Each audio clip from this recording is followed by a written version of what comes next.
Bismillahirrahmanirrahim.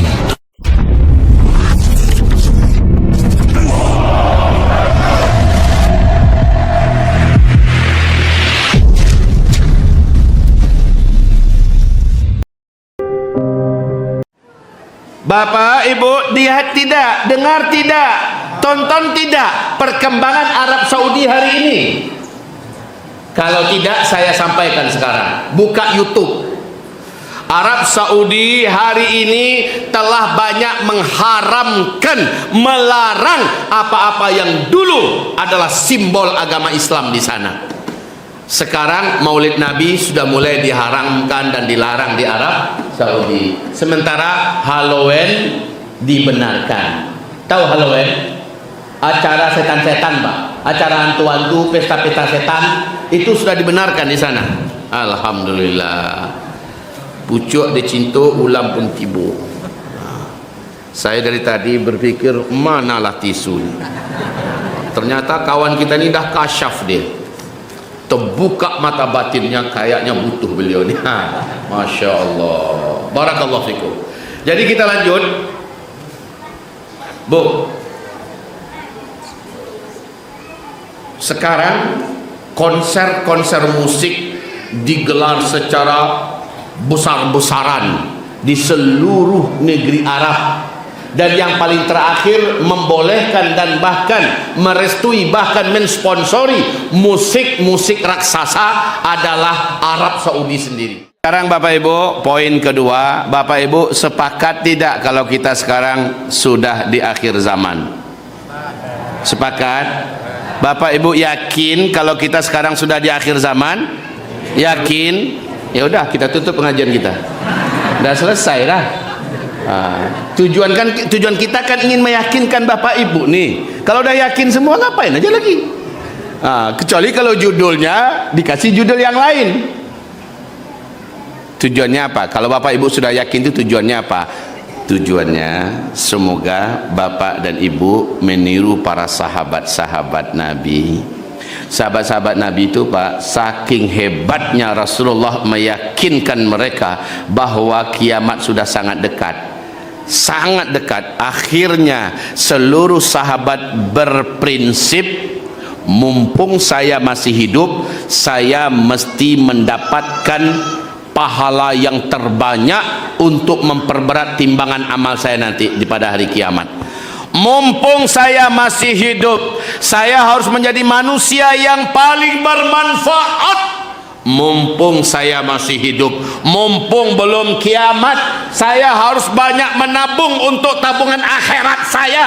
Mumpung saya masih hidup, saya harus paling baik nilai saya di mata Allah. Mumpung saya masih hidup, saya harus menjadi umat yang paling bermanfaat untuk Islam dan untuk umat Nabi Muhammad. Itu prinsip para sahabat. Jadi para sahabat-sahabat Nabi itu mengingat kiamat sudah sangat dekat, semangat hidupnya semakin nyala. Semakin nyala. Awas. Beberapa hari yang lalu ada orang yang WA kepada saya. Apa katanya? Pak Ustadz, gara-gara saya percaya kiamat sudah dekat, Imam Mahdi sebentar lagi akan muncul, saya akhirnya keluar dari PNS saya. Sekarang saya sudah tak sanggup membayar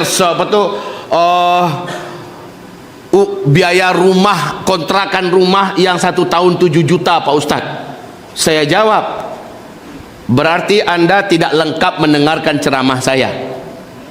Kalau dalam ceramah saya justru saya bakar semangat kalian, salah satunya jangan tinggalkan dunia.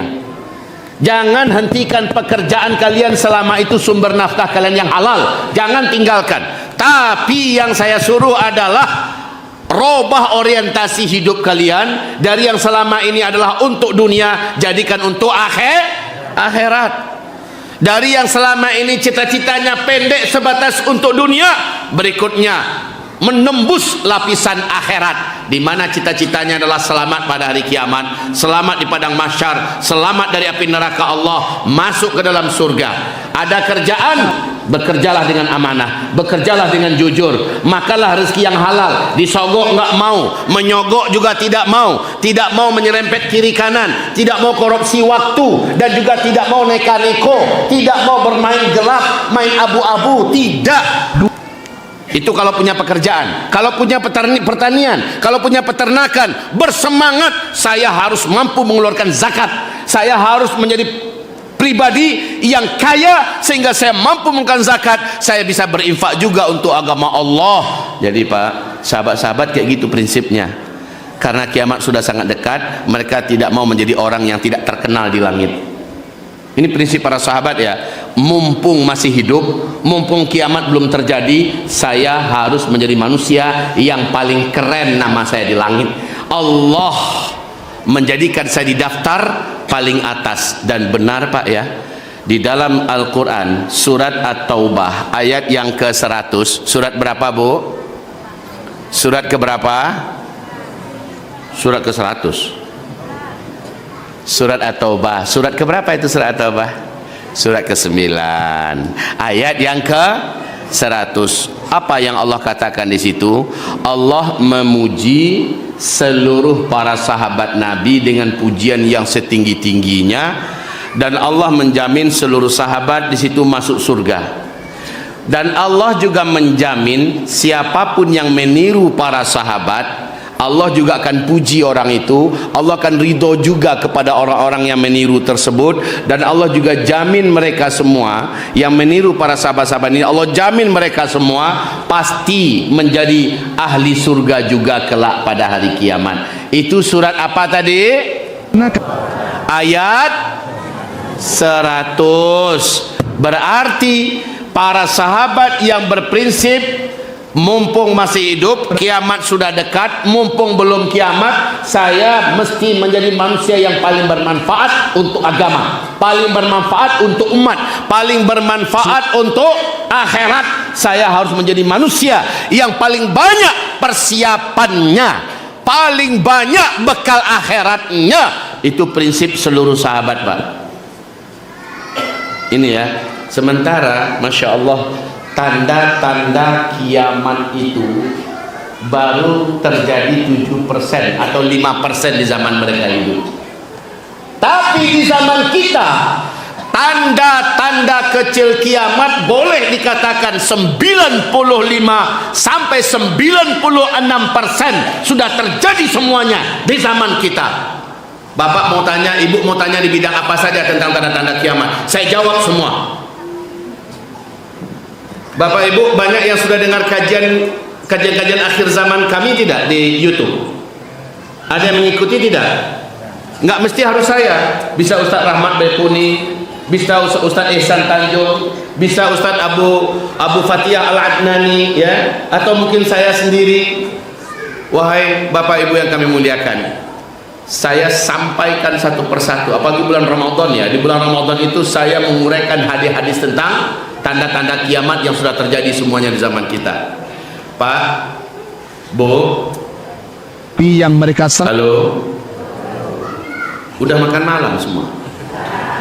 Tadi bapak-bapak aja sebagian baru makan tadi ya. Ibu udah makan malam Bu?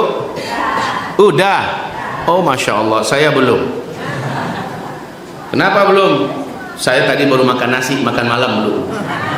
Sampai hari ini nggak tahu rasanya makan malam tuh kayak apa rasanya. Baik Bapak Ibu, tidak ada satupun manusia, tokoh, dai, ustadz yang berani membantah dalil-dalil yang kami uraikan terkait dengan kita ini benar-benar sudah di ujung zaman, kiamat sudah benar-benar dekat. Contohnya begini saja. hari ini Ketika Nabi mengajak Muaz bin Jabal jalan-jalan di daerah Tabuk. Daerah Tabuk itu dekat dengan ibu kota Riyadh sekarang Pak. Lebih kurang jaraknya 3 jam lah dari ibu kota Riyadh ke Tabuk. Kalau dari Madinah lebih kurang 10 jam bawa mobil. Nah, Nabi Muhammad sampai di daerah Tabuk bersama Muaz bin Jabal. Apa kata Nabi? Muaz, perhatikan baik-baik. Daerah ini kan tandus, bebatuan, bukit-bukitnya batu cadas, pasirnya sedikit, panas sekali. Hai Muaz, nanti bila sempat daerah ini sudah turun salju, awas, kata Nabi, jarak antara ubun-ubunmu dengan kiamat sudah sangat dekat. Awas. Pada tahun 2009 mulai masuk musim dingin, September, Oktober, November, Desember, pertama kali salju turun di daerah Tabuk, Pak. Gempar, seluruh media televisi dunia memberitakan. Tapi saljunya masih di bawah mata kaki ya. Mobil-mobil yang lalu lalang di sana berhenti, dan orang yang dalam mobil turun, mereka main-main salju dan lempar-lemparan, karena tak pernah Pak Jazirah Arab dituruni salju, apalagi di daerah Tabuk yang Nabi dulu pernah menyebutkan. Itu 2009 ya. Di 2010 salju turun lebih tebal dari tahun sebelumnya, sampai semata kaki. Pas tahun 2011, saat itu saya sedang umroh ke Tanah Suci, ternyata salju sudah naik hampir mendekati betis, Pak, di Tabuk. Imam Masjidil Haram namanya Syekh Su'ud Syuraim dalam khutbah Jumatnya menggelegar dan berapi-api menyampaikan bahwa, hai umat Muhammad, perhatikan oleh kalian, hari-hari ini salju sudah membungkusi wilayah Tabuk.